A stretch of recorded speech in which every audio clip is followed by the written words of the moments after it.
Merci de nous choisir pour cet entretien exclusif avec Abdoulaye Diop, ministre des Affaires étrangères et de la coopération internationale du Mali. Bonjour Monsieur le ministre. Bonjour Monsieur Boko. Et merci de nous accorder cet entretien. Merci de cette opportunité de m'adresser à votre chaîne panafricaine. Démarrons avec les défis sécuritaires. Il y a 13 ans, Bamako était à deux doigts de tomber entre les mains des groupes terroristes. Aujourd'hui, est-ce que le Mali se porte beaucoup mieux?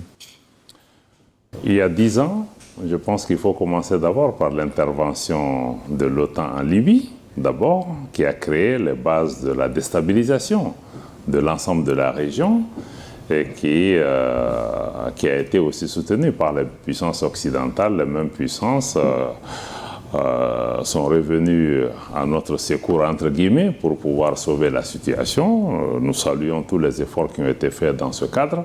Mais quand on regarde aujourd'hui la situation d'ensemble, en 2012-2013, on avait une situation de menace et d'insécurité localisée dans le nord du pays.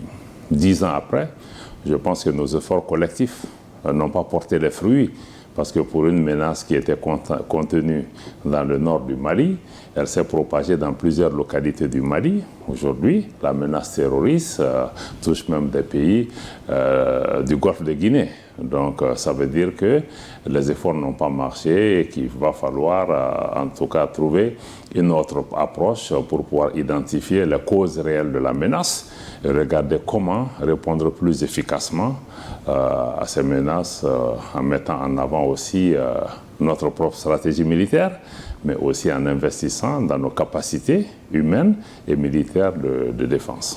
Mais ce que vous avez fait, est-ce que ça a porté ses fruits? Le Mali se porte beaucoup mieux aujourd'hui?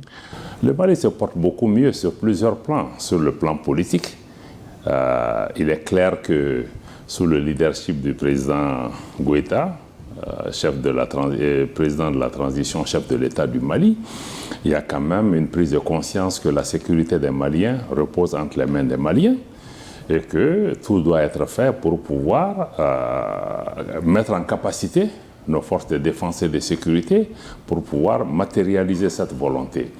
Et dans ce cadre-là, des investissements conséquents ont été faits pour équiper les forces de défense et de sécurité, renforcer les capacités humaines, mais aussi surtout changer notre paradigme sécuritaire.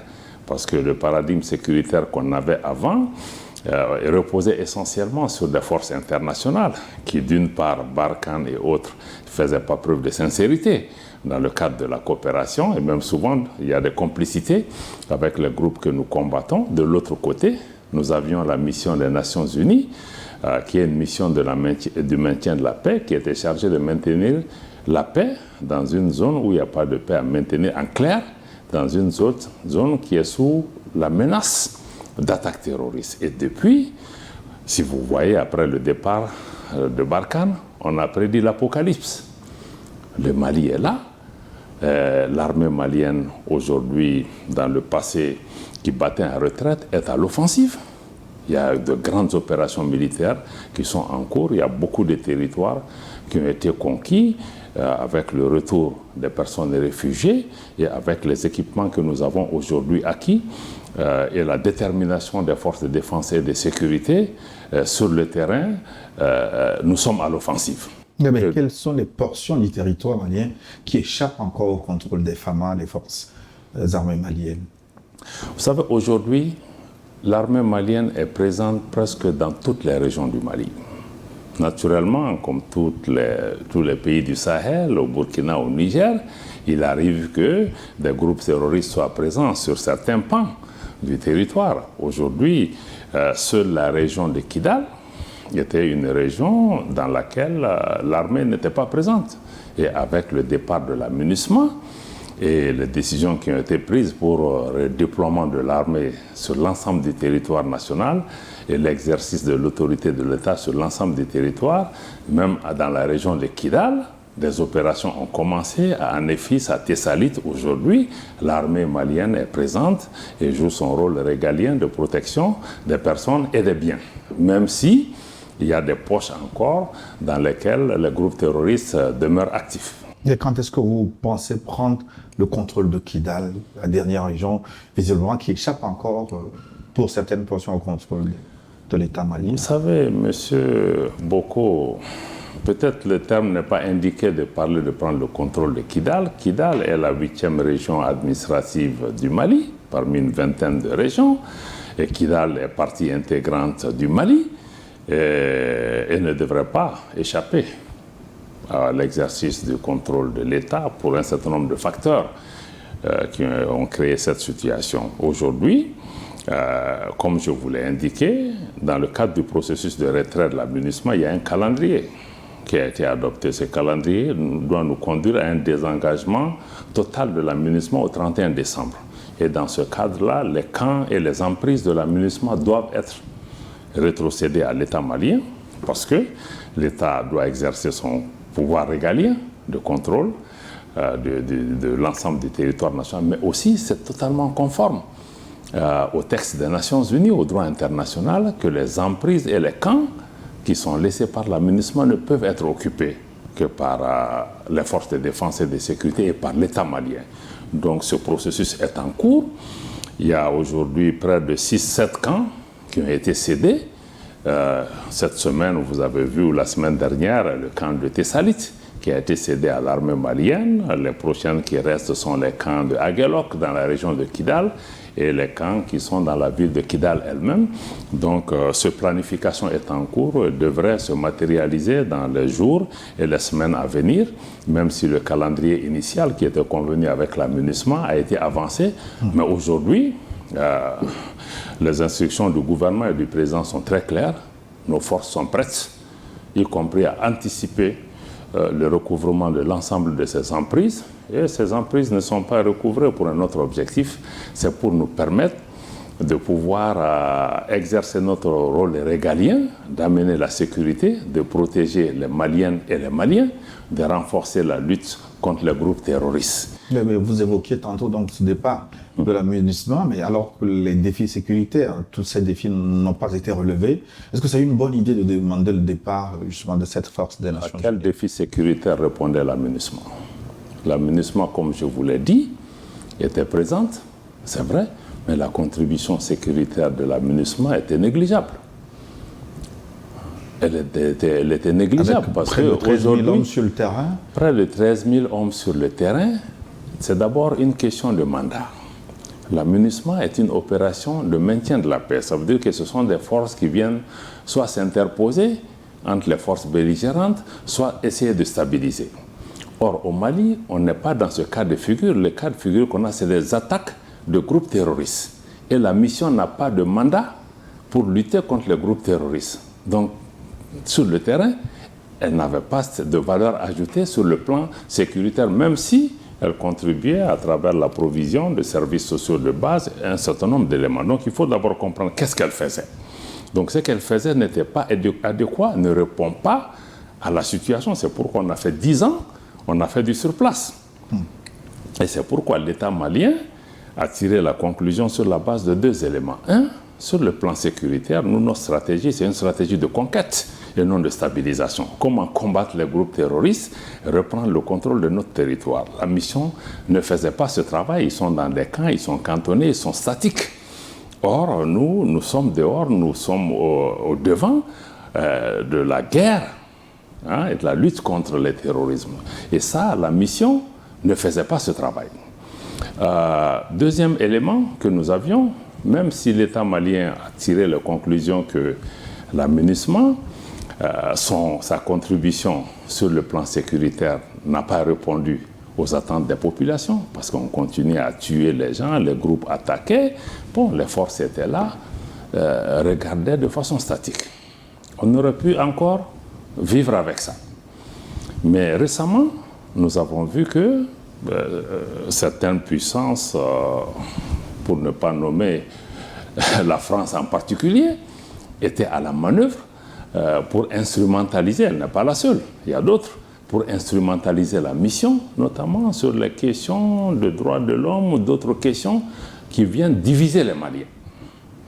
Parce que pour nous, une force qui est venue pour nous aider à restaurer l'autorité sur le territoire, à créer la cohésion entre les Maliens, si son travail en définitive est d'opposer les Maliens, de créer la division, nous pensons qu'à partir de cet instant, elle fait plus partie du problème que de la solution. Le gouvernement en a tiré les conséquences par rapport à ça. Et troisième élément, c'est que assurer la sécurité sur le territoire malien est de notre responsabilité. Et aujourd'hui, nous sommes en train de faire ce travail. Donc pour nous, nous ne voyons absolument, parce que nous ne nous sommes pas, M. Boko, levés du jour au lendemain pour demander le départ de la MINUSMA, comme je vous l'ai dit au début. Avec l'arrivée du président Goïta, il y a un nouveau paradigme sécuritaire qui a été mis en place. Il y a une stratégie qui a été développée, il y a des moyens et des capacités importantes qui ont été acquis par le Mali. Je signale que pendant les 18 mois, 2 dernières années, les investissements qui ont été faits pour la défense et la sécurité n'ont pas été faits au cours des 20 précédentes années. Et que nous dépensons aujourd'hui près de 25% de notre budget national sur les questions de défense et de sécurité. Ça veut dire que l'État malien s'était préparé et est prêt à prendre le relais pour assurer la sécurité des Maliens. Donc prendre le relais, mais avec notre partenaire, notamment la Russie, on reviendra sur ce sujet. Mais je voudrais évoquer aussi le départ des Français, l'opération Barkhane. Aujourd'hui, est-ce que vous avez totalement coupé le pont avec l'État français? Ça fait le Mali entretient des relations avec tous les pays qui respectent les 3 principes clés qui ont été déclinés par le président Goïta qui gouverne l'action publique au Mali et l'action du Mali avec ses partenaires étrangers, le respect de la souveraineté du Mali, le respect des choix stratégiques du Mali et des choix des partenaires et la prise en compte des intérêts vitaux des populations maliennes dans toutes les décisions prises. Maintenant, la France ne s'inscrit pas en tout cas à ce stade par rapport à ça. Et si vous voyez un peu, parce que les gens ne regardent pas, bon, les Maliens ont mis la France dehors et tout, si vous regardez même le début des incidents qui se sont passés entre la France et le Mali, c'est le président français qui a décidé que Barkhane va partir à la télévision sans concertation avec les Maliens. Et plusieurs décisions sont venues à la suite de ça. Vous avez suivi aussi les propos discourtois à la limite de l'insulte que les autorités françaises tenaient régulièrement à l'endroit des Maliens et les mesures drastiques qui ont été prises pour arrêter l'aide au Mali, etc. Donc, et nous avons dû répondre à chacun de ces actes qui a été posé. Maintenant, le Mali continue par rapport à cela, à travailler avec les pays et les partenaires qui le souhaitent. Mais encore une fois, quand vous parlez de la France, il faut aussi relativiser. Parce que le contentieux et le différend qui nous oppose aux autorités françaises, à certains dirigeants français, n'est pas indifférent entre le Mali et la France. Parce que nous avons des populations, il n'y a pas de problème entre eux. Il y a des pays amis de la région voisine qui sont plus alliés à la France, où il y a eu des manifestations où on s'est attaqué à des emprises diplomatiques françaises et même à des entreprises françaises et à leurs biens. Au Mali, du début de la crise à aujourd'hui, personne ne s'est attaqué à un citoyen français, à une entreprise française. Et c'est d'ailleurs les Français qui commencent maintenant à impliquer les gens, interdiction de visa, empêcher les compagnies de voyager dans la région, peindre la région en rouge pour interdire. Donc c'est extrêmement dangereux, cette pente, nous l'avons indiqué aux autorités françaises. Vaut mieux que nous laissions nos populations. Il y a des Français qui vivent au Mali, il y a des Maliens qui vivent en France. Et demain, certainement, ce sera la raison d'espérer pour une éventuelle relation entre les deux pays. Donc moi, je pense que c'est beaucoup plus de ce côté qu'il faut regarder. Nous avons un problème aujourd'hui. Il y a des actes hostiles. Pas seulement des actes, parce que les griefs que vous formulez contre la France sont suffisamment graves. Vous les avez même portés devant le Conseil de sécurité des Nations Unies. Vous accusez l'État français d'être en intelligence avec les groupes terroristes, que les armées françaises lagueraient de temps en temps des armes aux groupes terroristes, avec des renseignements au détriment des forces armées maliennes. Cette plainte n'a pas encore prospéré, mais pourquoi vous ne cherchez pas d'autres canaux pour vous faire entendre? Pourquoi vous ne déballez pas sur la place publique ce que vous reprochez à la France, monsieur le ministre? D'abord, je dois dire que nous assumons cette posture, parce que tout ce que nous disons est réel et avéré. les autorités françaises sont dans une posture d'hostilité, d'agressivité et des actes de déstabilisation sont quotidiens. Maintenant, les uns et les autres peuvent toujours se poser la question, ou on nous a posé souvent cette question, est-ce que les éléments de preuve que vous avez, d'abord, je dois dire que le Mali n'est pas membre du Conseil de sécurité, ce n'est pas nous qui décidons, nous avons porté une plainte sur le plan international, dont nous attendons toujours qu'elle puisse avoir une suite favorable. Mais maintenant, pour ce qui concerne cette question, pourquoi on n'amène pas, par exemple, ces éléments sur votre plateau de télévision? Parce que nous sommes un État. Nous ne sommes pas en train de faire la délation. Nous avons un pays qui est membre du Conseil de sécurité des Nations Unies, membre permanent, qui a des responsabilités internationales, qui s'adonne à des activités sur le terrain au Mali qui sont incompatibles avec ce statut de membre permanent du Conseil de sécurité des Nations Unies. C'est que nous avons demandé. Quelles activités? Mais le soutien à des groupes terroristes. Les liens qu'il y a.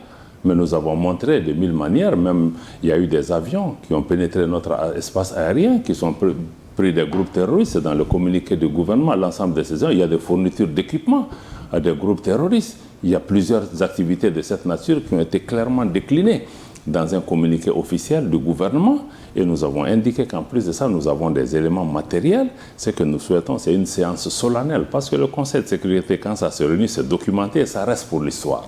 Donc ce n'est pas aller mettre dans des journaux, mais nous souhaitons que dans une instance internationale où les responsabilités sont situées, qu'on puisse regarder est-ce que ce membre du Conseil de sécurité mérite la place qu'il tient au niveau du Conseil de sécurité. Est-ce que ces actions sur le terrain de défense des droits de l'homme, de protéger la paix et la stabilité sont conformes avec le mandat qui lui est donné en tant que membre permanent du Conseil de sécurité? Ce sont ces éléments qui justifient la posture du Mali. Vous faites dos à la France pour embrasser la Russie. Est-ce qu'il vous donne satisfaction, la Fédération de Russie, dans le partenariat que vous avez noué avec... Pour moi, ce n'est pas faire dos à la France. On a tiré les conséquences d'une relation qui ne donne pas satisfaction, qui ne respecte pas nos valeurs, qui ne respecte pas notre dignité, notre souveraineté. On en a tiré les conclusions. Maintenant, la Russie dont vous parlez n'est pas un nouvel acteur au Mali. Aux premières heures de l'indépendance du Mali déjà, notre pays entretenait des relations de coopération économique, commerciale et même militaire. Avec la Russie, beaucoup de sociétés et entreprises d'État au Mali ont été établies grâce à la coopération avec la Russie. L'armée malienne, son équipement de façon historique et la formation du personnel a été essentiellement faite de l'époque de l'ancienne URSS à aujourd'hui. Maintenant, face à la situation dans laquelle nous étions, donc nous avons choisi de raviver cette coopération parce que c'est un pays qui, de notre point de vue, respecte notre souveraineté. C'est un pays qui travaille dans un esprit de partenariat gagnant-gagnant. Donc certains le disent, oui, bon, pourquoi vous quittez un maître pour aller vers un autre? Non, il faut se rappeler que la Russie n'a pas colonisé un pays africain. La Russie a plutôt aidé des pays africains à se libérer. Donc, ceux qui disent ça, je pense qu'eux-mêmes, ils ne sont pas sortis de l'esprit colonial. Parce qu'on ne cherche pas de maître. On cherche vraiment des relations de partenariat avec tous les pays qui le souhaitent. Encore une fois, le Mali n'est pas naïf. Nous savons apprécier tous les partenariats. Chaque partenariat a un plus ou a aussi des faiblesses. Mais nous cherchons sur le plan sécuritaire aujourd'hui, la relation entre le Mali et la Russie, mais ce n'est pas des cadeaux qu'on fait au Mali. C'est même des relations avec le Mali et la Russie ou le Mali et Wagner? Parce qu'il vous est reproché régulièrement de contracter avec un groupe privé militaire. Bon, vous savez, ça, on ne tombe pas dans les éléments de langage de ceci. J'ai dit que le Mali a des relations avec la Russie. Ces relations comportent la fourniture d'équipements, l'assistance technique, y compris la présence de personnel militaire russe au niveau du Mali. Ce qui est important pour nous, c'est vraiment de doter les forces de défense et de sécurité maliennes de capacités qui nous permettent de répondre à la situation sur le terrain. Et aujourd'hui, nous sommes satisfaits de la collaboration que nous avons avec la Russie Et aujourd'hui, les Maliens sont fiers des capacités qui ont été acquises par leur armée et surtout du travail formidable que l'armée est en train de faire pour protéger les personnes et les biens. Malheureusement, certains qui sont partis veulent qu'après leur départ, ça soit l'apocalypse. Ils ne diront rien de bon et ils sont en train de tout faire pour que l'expérience que nous avons de rebâtir notre armée nationale ne puisse pas marcher. Donc, ce n'est pas la préoccupation du Mali. Notre préoccupation, c'est comment répondre aux attentes des populations maliennes. Et nous le faisons, nous investissons, nous faisons des sacrifices importants. Et je voudrais, au passage, saluer l'action des hommes et des femmes, des forces de défense et de sécurité maliennes qui se battent sur le terrain avec combativité, détermination et aussi un sens élevé du sacrifice. Je pense que c'est ce qu'il faut retenir. Je voudrais qu'on évoque également la géopolitique du Sahel qui fait face à une série, certains parlent d'épidémie de coups d'État. Après le Mali, on a connu des coups d'État au Burkina Faso et au Niger. Pourquoi le Mali a-t-il soutenu ces régimes militaires qui se sont installés? Je pense que ce qu'il faut comprendre, c'est que les pays dans lesquels il y a eu... Nous, on est assez modestes. Ce qui s'est passé au Mali, c'est le résultat des évolutions politiques au niveau du Mali, où les Maliens ont estimé à un moment qu'ils doivent prendre des mesures pour essayer d'arrêter la saignée. Maintenant, ce qui se passe dans les pays voisins, chaque pays est libre de ses choix. Le Mali n'a pas vocation à faire de l'ingérence par rapport à ce qui se passe dans nos pays voisins, mais ce sont des pays voisins avec lesquels nous partageons les mêmes défis, les mêmes difficultés, et nous sommes solidaires des choix des populations de ces pays, et nous allons continuer à travailler avec ce pays parce que nous avons un destin commun, ne serait-ce que sur le plan sécuritaire, pour pouvoir répondre à ça. Maintenant, ceux qui parlent de contagion, des coups d'État et de tous ces éléments, il faut leur rappeler la nécessité pour chacun de travailler en amont, pour regarder les causes profondes dans les pays, que ce soit sécuritaire, des questions de gouvernance ou de malgouvernance ou d'exclusion qui nous ont conduits dans certains cas à ces situations pour pouvoir anticiper les réponses, faire la prévention et au lieu de se focaliser vraiment sur la maladie et de ne pas pouvoir apporter les réponses ou même d'être totalement aussi sous l'influence de partenaires extérieurs parce que la difficulté que nous avons c'est quoi? Aujourd'hui, même les changements anticonstitutionnels ne sont pas appréciés de la même façon. Il y a certaines transitions qui sont adulées, aimées, intronisées. Il y a d'autres qui sont totalement détestées parce qu'ils ont fait des choix qui vont à l'encontre des intérêts de certaines puissances coloniales qui ont perdu du terrain. Donc nous sommes engagés aujourd'hui dans ce combat où les gens ne regardent pas ça. Si c'est des principes, les principes doivent être les mêmes pour tout le monde. Moi, je crois qu'il faut qu'on soit pragmatique. Quand il y a des changements, travaillons, comme ici à Lomé, nous sommes là, dans le cadre du forum, Lomé Peace and Security Forum. Je voudrais saluer l'action du président Faure Essosimna Gnassingbé et vraiment tout l'accompagnement du peuple togolais et de mon frère le ministre Robert Dussé pour le choix de Lomé et du Togo pour la paix, la tolérance et le dialogue. Le Togo a fait le choix que chaque fois qu'il y a la difficulté, il tend plutôt la main au pays. Il essaie de comprendre, il essaie d'accompagner. Et c'est dans ce cadre-là que nous saluons particulièrement l'effort de médiation du président Faure qui a par exemple permis, dans la crise des militaires entre le Mali et la Côte d'Ivoire, a permis de trouver une issue heureuse. Je pense qu'aujourd'hui, nos voisins de la région, nos organisations régionales, la CEDEAO, l'UEMOA, doivent pouvoir inscrire leur approche dans le cadre vraiment de la recherche de solutions et non de chercher, après avoir condamné, blâmé, appliqué des règles ou des mesures restrictives, qu'est-ce qu'il faut faire? Il faut des solutions pour en sortir. Puisque vous évoquez le Togo, en dehors de la médiation pour la libération des 49, certains parlent de mercenaires, d'autres de militaires ivoiriens. Quelle forme d'appui le Togo a apporté au Mali pour le maintien et la stabilisation du régime de transition? Les relations qu'on a avec le Togo sont d'abord des relations de confiance et de respect mutuel entre le président Faure Gnassingbé et le président Goïta, entre le ministre Dussé et nous-mêmes. Et cette relation est bâtie sur le respect mutuel, sur la distance que le Togo prend par rapport à l'appréciation des situations, l'écoute dont nous bénéficions, parce que le Togo ne cherche pas à nous juger ou à nous pénaliser, mais le Togo cherche plutôt des solutions. Donc, notre relation avec le Togo est bâtie sur ça et nous apprécions l'approche du Togo qui cherche toujours à agir de façon constructive pour qu'une solution soit trouvée, pour que les relations du Mali avec notre ensemble régional puissent chaque fois s'améliorer. Je ne pense pas qu'il y ait d'autres bases de notre relation avec le Togo au-delà de cette relation fraternelle, empreinte de confiance, d'écoute mutuelle et de compréhension d'un destin commun. Comme le Mali, le Niger aujourd'hui est sous sanction de la CEDEAO, quelle forme de conseil, d'appui vous apportez à la transition nigérienne? Encore une fois, le Mali n'a pas vocation à exporter nos problèmes ou même notre expérience ou que ce soit.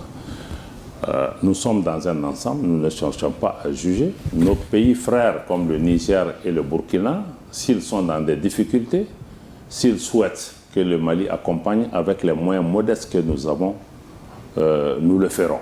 Par exemple, sur le plan sécuritaire, nos pays travaillent ensemble dans la zone du Liptako-Gourma parce que nous avons un destin commun, parce que le Mali reste conscient du fait que toute déstabilisation du Burkina a un impact sur le Mali, comme toute déstabilisation du Niger a également un impact sur le Mali. C'est la conscience du lien inextricable des défis auxquels nous sommes confrontés et aussi du fait que nous n'apportons pas de jugement de valeur sur ce qui se passe au Niger ou au Burkina. Il appartient au peuple et au gouvernement de ces pays de faire des choix que nous respectons et nous avons nous-mêmes nos propres problèmes en toute modestie, mais nous allons tendre la main à ceux qui ont besoin de notre aide et nous demanderons aussi de l'aide à ces pays. C'est dans ce cadre que se situe la collaboration parce que nous sommes tous les trois aujourd'hui des pays en transition.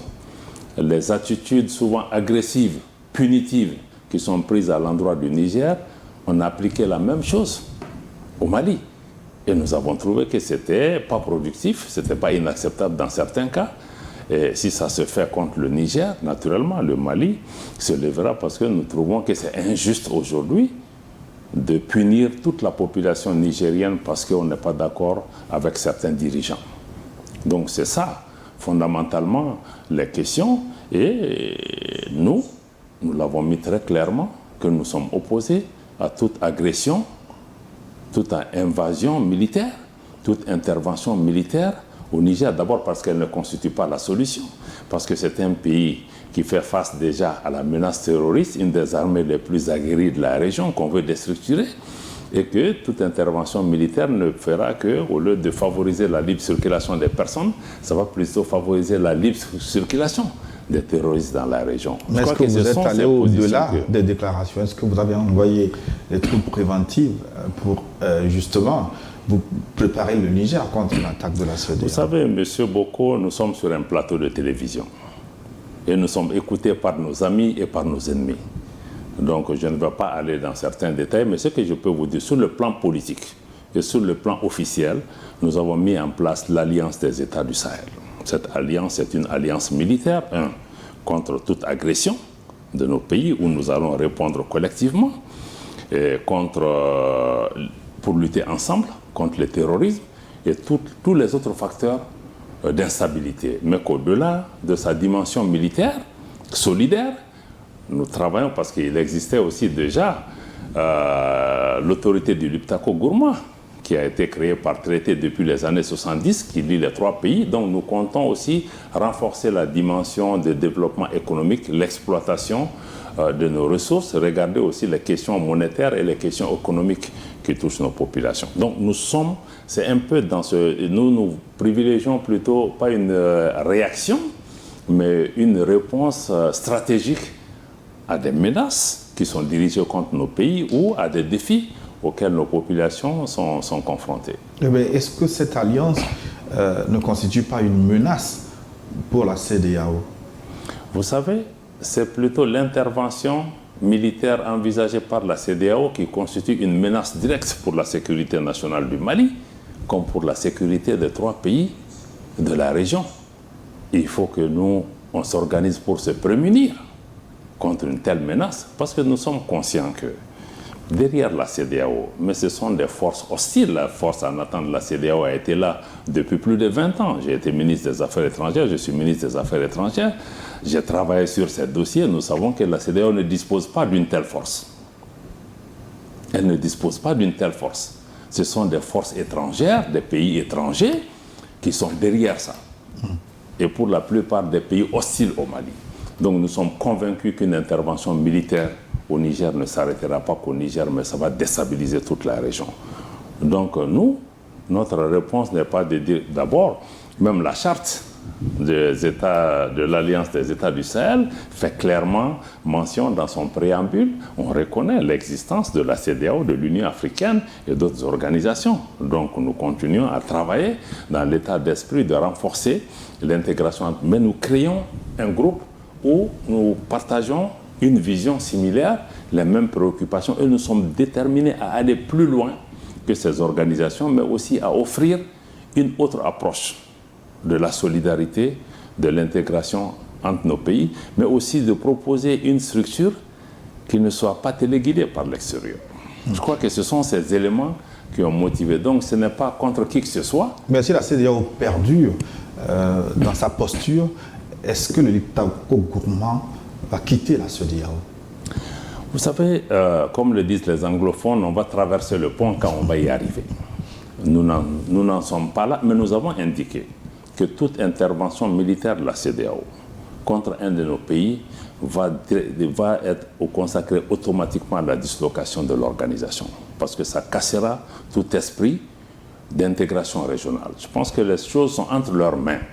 Donc nous, ce qu'on a mis en place, c'est pour pouvoir travailler ensemble entre nous. Bon, maintenant, nous laissons la porte ouverte pour continuer à travailler avec les autres, mais il faut qu'ils sortent de cette posture de pouvoir vraiment servir l'agenda des pays étrangers, des agendas qui nous sont hostiles, ou de prendre des approches qui vont créer l'insécurité dans nos régions. La Libye, malheureusement, il y a eu une intervention de l'OTAN en Libye, on a condamné, on s'est assis, on connaît le résultat, on vit ça jusqu'à aujourd'hui. Cette fois-ci, nos dirigeants se sont dit qu'on ne va pas s'asseoir et regarder, on va apporter une réponse géopolitique à une menace stratégique qui est dirigée contre nos pays. De façon globale, comment vous appréciez la gestion de cette transition militaire par la CEDEAO? Avec le Mali, il y a eu des sanctions qui ont été levées ensuite. Le Burkina, pas de sanctions. Le Niger, des sanctions exacerbées. Comment vous appréciez, comment vous comprenez cette gestion? Bon, au début, je pense qu'il y a eu des tentatives de la CEDEAO de s'engager de façon constructive avec nos pays. Je dois le reconnaître plus tard. Je pense que les choses sont allées autrement. Nous pensons que la CEDEAO doit toujours rester dans une posture constructive pour trouver des solutions dans un esprit de solidarité. Cette posture ne va pas favoriser justement la multiplication des coups d'État. Non, j'en viens. Ce n'est pas ça. Les coups d'État sont intervenus avant que la CEDEAO n'ait une posture quelconque, parce qu'elle n'a pas aussi su prévenir, comme je l'ai indiqué. Quand il y a eu des situations qui évoluaient dans les pays où on aurait pu prévenir, on ne l'a pas fait. Quand il y a eu l'insécurité au Mali, pendant 10 ans, qui a été à la base, souvent du renversement de certains pouvoirs, la CEDEAO n'était pas là pour aider. Donc, mais on vient après. Quand il y a ces situations. Maintenant, quand on a ces situations, nous sommes tout à fait d'accord qu'il y a des textes auxquels nous avons souscrit et que ces textes s'appliquent. Mais après avoir condamné à appliquer les textes, il va falloir chercher des solutions.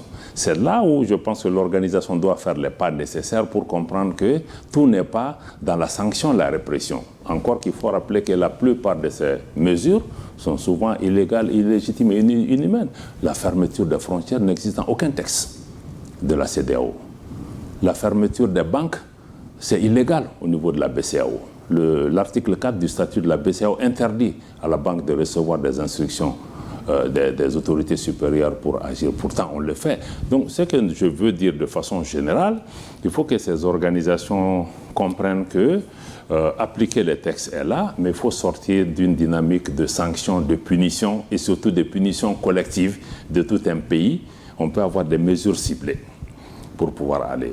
Et aujourd'hui, même dans l'application de ces mesures ciblées, aujourd'hui, même le chef de l'État et les ministres des Affaires étrangères du Mali, du Burkina, du Niger et de la Guinée ne peuvent pas voyager dans les pays de la CEDEAO. Mais comment on peut avoir le dialogue avec nous si nous, on est interdit de voyager? Mais si nous, on est interdit de voyager, eux aussi seront interdits de voyager chez nous. Donc ça nous amène dans une impasse dans le dialogue. Donc on comprend que les pays suspendus demeurent États membres. Et souvent, sont obligés de payer leurs cotisations. Donc on reste dans une dynamique de pouvoir engager ces pays, de discuter. Il y a des feuilles de route qui sont négociées, acceptées, qu'on continue à évaluer ensemble ces feuilles de route, de regarder les difficultés, de voir comment cheminer ensemble. Moi, je pense qu'il faut être dans cette posture de penser que, bon, ce sont des régimes de tel ou tel qualificatif qu'il faut mettre à l'écart, qu'on ne veut pas faire la photo avec eux. Mais un pays peut décider, un chef d'État peut décider de ne pas faire la photo avec nous, mais on est dans la même région. La géographie nous impose d'être ensemble. Donc moi je crois qu'il faut aller au-delà de certaines de ces postures et c'est pourquoi nous apprécions cette posture, cette diplomatie autonome du Togo qui a un sens de la sagesse africaine et qui comprend qu'il faut continuer à se tendre la main parce que ces situations-là sont conjoncturelles. Demain, nous allons probablement prendre notre place à part entière. C'est bon de ne pas créer des sentiments que nos populations ou nos dirigeants n'oublieront pas. Monsieur le ministre Abdoulaye Diop, nous allons terminer cet entretien exclusif avec la politique intérieure du Mali. On s'attend à l'organisation des élections dans les mois à venir. Vous les avez reportées. Quand est-ce que vous allez pouvoir tenir ces échéances électorales? Bon, je dois d'abord dire qu'il s'agit d'un léger glissement du calendrier qui est convenu. Naturellement, l'homme propose, Dieu dispose. Mais je dois dire que ce calendrier s'inscrivait dans le cadre d'un chronogramme d'ensemble pour faire un certain nombre de réformes politiques et institutionnelles devant conduire aux élections. Et beaucoup de ces réformes ont été déjà faites. Le code électoral a été revu. Une autorité indépendante chargée de la gestion des élections a été mise en place. Il y a eu une réforme administrative des circonscriptions territoriales pour pouvoir réorganiser ces circonscriptions pour la tenue des élections. Le fichier électoral a été revu.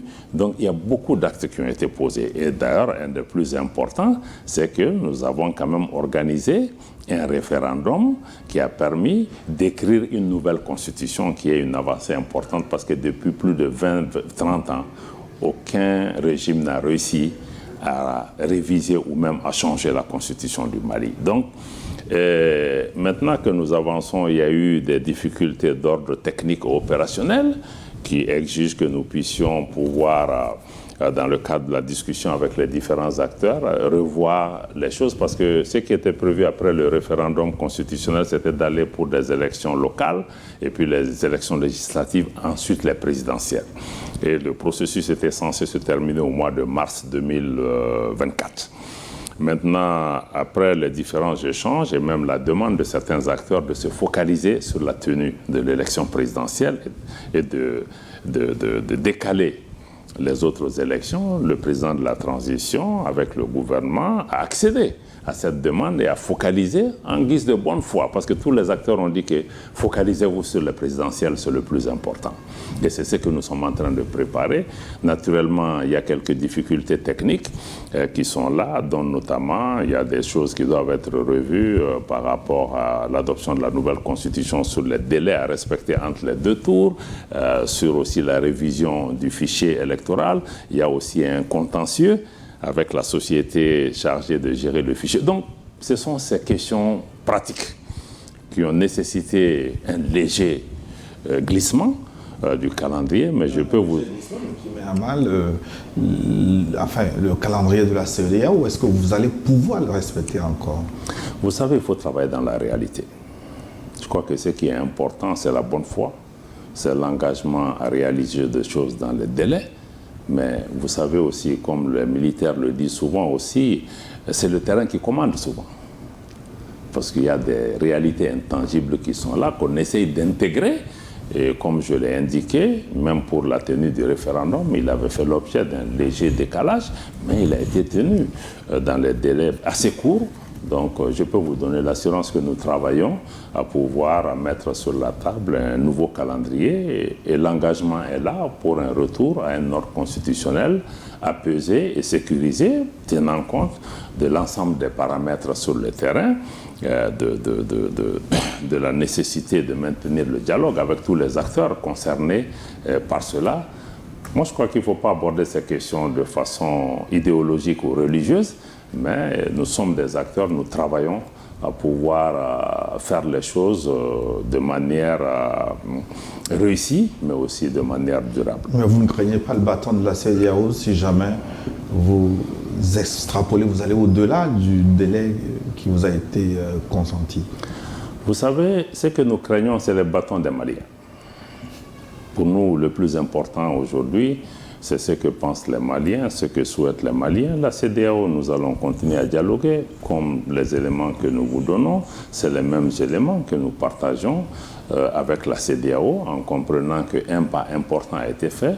Beaucoup d'observateurs objectifs comprennent qu'il y a eu des avancées importantes par rapport à la transition du Mali, sa vision, les objectifs.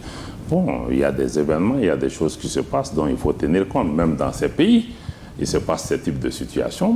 Nous allons continuer à discuter avec la CEDEAO, nous allons continuer à mettre ces préoccupations en avant et nous espérons que la CEDEAO aussi prendra le temps nécessaire pour pouvoir regarder ces éléments. Je pense que nos rapports ne doivent pas se situer dans un rapport de maître à élève, mais je pense qu'en comprenant que, voilà, de bonne foi, nous sommes dans un processus et en toute transparence, les difficultés sont mises sur la table, elles sont appréciées et nous devons pouvoir trouver des moyens nécessaires pour pouvoir avancer ensemble. Donc c'est ce que nous souhaitons, plus de compréhension, plus d'écoute, pour que l'objectif final, qui n'est pas loin, qu'on puisse travailler à pouvoir atteindre cet objectif en appréciant aussi positivement les efforts et les pas qui ont été faits, et souvent par le Mali seul, avec nos propres moyens, y compris l'organisation des élections, était essentiellement faite sur la base des ressources de l'État malien. La sécurisation des élections était totalement par l'État malien, y compris les moyens logistiques déployés par les forces de défense et de sécurité. Donc je pense que tous ces paramètres doivent pouvoir être intégrés dans l'analyse finale de nos partenaires, que ce soit la CEDEAO, l'Union africaine ou les Nations Unies, mais en premier lieu, nous sommes comptables devant les Maliennes et les Maliens. En 2024, cette élection va avoir lieu, l'élection présidentielle. J'ai indiqué qu'il y a un léger glissement et que le gouvernement est en discussion pour pouvoir proposer un calendrier qui va se situer dans le cadre de ce léger glissement. Je suis partie prenante de cette entité. Le gouvernement fera une communication en temps opportun sur cette question. En tout état de cause, vous n'irez pas au-delà de 2024. Encore une fois, j'ai indiqué qu'il s'agit d'un léger glissement et que le gouvernement s'est engagé à faire les choses dans cet ordre. Les consultations sont en cours. Soyez un peu patients. Comme je le dis encore une fois, on va traverser le pont quand on va y arriver. Et pour terminer, on va finir avec la situation socio-économique des Maliens. Est-ce que là également des progrès ont été faits? Est-ce que le Malien lambda vit comme il l'entend aujourd'hui, dans la mesure où le Mali ne reçoit plus d'aide budgétaire et que vous êtes obligé de vous débrouiller vous-même? Bon, vous savez, nous sommes des pays qui ont vécu dans beaucoup d'adversités, beaucoup de difficultés. Aujourd'hui, c'est un miracle que l'État malien puisse continuer déjà à assurer la paix et la sécurité dans le pays, presque seul, avec presque toutes les aides extérieures qui sont coupées. Cela ne nous a pas empêchés de pouvoir avancer. Il est vrai que le fait de ne pas bénéficier de certaines aides est vraiment un manque à gagner important. Mais en même temps, le gouvernement aussi a fait des efforts et des sacrifices importants en essayant de faire des économies budgétaires, en essayant de renoncer à certaines missions, à certaines dépenses. qui ne nous paraissent pas utiles pour se focaliser sur l'essentiel. Et pendant ce temps, le gouvernement aussi accorde beaucoup aujourd'hui de subventions sur les denrées de première nécessité, sur les hydrocarbures. Il y a des efforts qui sont faits. La vie est difficile, je dois le reconnaître, mais je dois aussi saluer le sacrifice des Maliens dans ces périodes difficiles et aussi leurs attentes vis-à-vis du gouvernement, quelles que soient les situations, de pouvoir faire les efforts. Mais nous sommes aussi dans une conjoncture mondiale qui n'est pas facile, même pour les pays les plus fortunés. Mais chacun regarde midi à sa porte. Donc je dois dire que la situation est difficile. Le gouvernement fait de son mieux dans le cadre des moyens dont nous disposons. Et aujourd'hui, il y a des stratégies aussi au niveau du Mali pour pouvoir générer des ressources en utilisant nos matières premières, en essayant d'avoir plus de transparence dans la gestion de ces ressources naturelles, qui peut permettre à l'État aussi de dégager plus de ressources, parce que nous ne devons pas continuer à compter sur les ressources qui viennent des autres. Il est possible aussi de regarder en interne et de voir aussi qu'est-ce qu'on peut générer dans la durée. Le code minier a été revu pour pouvoir augmenter le contenu local. C'est vrai qu'il y a plus de Maliens dans ce secteur, mais aussi pouvoir générer plus de ressources à l'État. Donc je pense qu'il faut aussi regarder même la mobilisation des ressources internes. Donc il y a des niches aujourd'hui pour nos pays, de ne pas rester juste dans des schémas de main tendue, parce que bon, ceux qui donnent, ils donnent aujourd'hui, demain ils peuvent ne pas donner. Donc la situation, je peux la résumer vraiment ainsi, en saluant vraiment l'effort des Maliens de continuer à tenir la tête hors de l'eau, dans la dignité, malgré les adversités, parce que nous sommes un vieux pays, un pays digne, un pays qui va avancer malgré les prédictions apocalyptiques des uns et des autres. Je suis certain que le Mali éternel restera et continuera à jouer son rôle, avec ou sans nous d'ailleurs. Merci, Monsieur le ministre. Nous arrivons à la fin de cet entretien exclusif. Merci beaucoup de votre déplacement sur Lomé. Merci d'être passé nous voir et bon retour chez vous à Bamako. Si je me permets un mot, c'est juste de remercier New World TV d'abord, que nous suivons au quotidien, la qualité de vos débats, vraiment l'effort qui est fait pour donner une information autonome, mais aussi une information africaine, différente, et qui permet les débats et qui nous permet aussi de nous entendre, qui est une initiative typiquement africaine. Nous tenons vraiment à saluer les efforts que vous faites dans ce domaine. Je suis sûr que les populations maliennes, les populations africaines vibrent aussi au son de vos différentes émissions et activités. Merci, Monsieur le ministre. Et merci à nos fidèles téléspectateurs. Si vous nous suivez en différé sur notre chaîne YouTube, n'oubliez pas de liker cette émission. Abonnez-vous à notre chaîne YouTube pour recevoir en temps réel nos programmes et partagez cette émission pour porter loin la voix de l'Afrique qui change, la voix de l'Afrique qui gagne. À très bientôt.